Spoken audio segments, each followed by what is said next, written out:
Now, some good news for motorists as the petrol price will decrease by 17 to 24 cents per litre, but diesel, on the other hand, will increase by 12 to 18 cents per litre. This, in turn, increases the input costs for farmers and hits your pocket at the shopping till. Thabile Nkunjana, an agricultural economist, joins us now to discuss this further. Good morning to you, Thabile, and thanks so much for your time. Just walk us through how the variations are made in the different grades of petrol and how the Department of Mineral Energy and Resources arrives at the decrease or increase of petrol prices. Okay, good morning to you, Cindy, and your viewers at home, and thanks for having me. So the formation, of course, it is a formula that is used by the Department of Energy, and that is based on in a number of issues.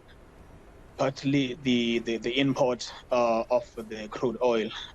So when that system is being used, so it reflects on what is currently happening on the crude oil prices at that time, and then therefore they develop a price for a certain period. So sometimes it differs in terms of the petrol and then the diesel. So normally it also has to do with when there's a beginning of any quarter. They make those adjustments, and then the price it is made based on the crude oil price at that particular moment, and then giving projections for the coming period. Yeah, and under the period or the period under review, we also saw the rand appreciating against the greenback. I think between June 2nd and the end of June, the rand was at 1868 compared to 1898, and of course this then makes a lower contribution to the fuel price, which brings us to the reduction.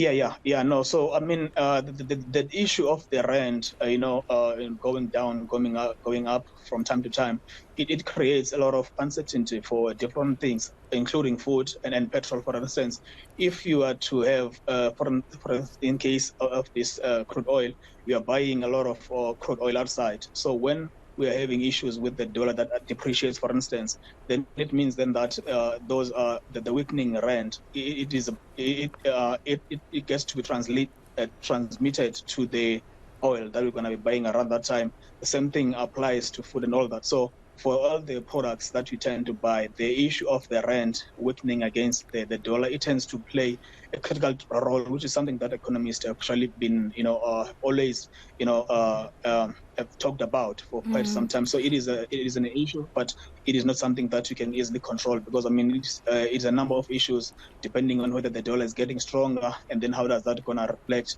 or at least been transmitted to our rent, and then that it determines the price of how we're going to be paying for certain products, including the crude oil itself. Yeah, and the majority of us are not economists. Quite frankly, you just want to stretch the rand as far as possible and get value for your money with basic goods. But we know that there is pressure for disposable income for consumers.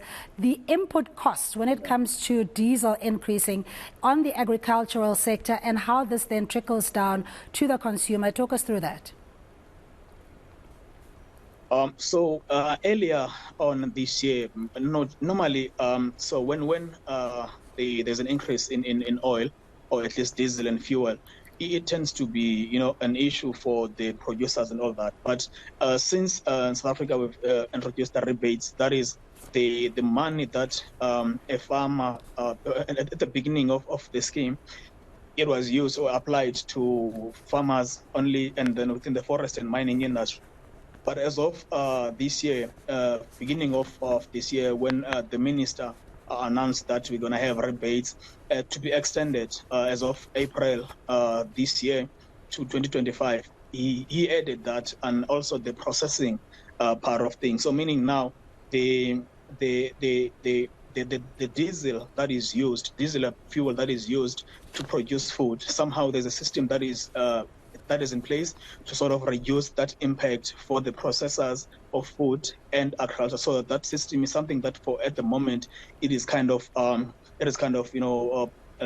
reducing the cost of producing food, which then therefore it kind of help also sort of cushioned the consumers, or at least the producers, so that they don't transmit or transfer a lot of that cost to to the consumers which is something that I think it is commendable given that we have electricity problem at the moment. Yeah, but we know that farmers are price takers, in that these are determined by the market to who the consumer is, and then throughout the value chain there are markups that are added for logistics and packaging and transportation, etc. So we really can't avoid the price or the impact on consumers unless, of course, your retailers would have promotions and bargains like that.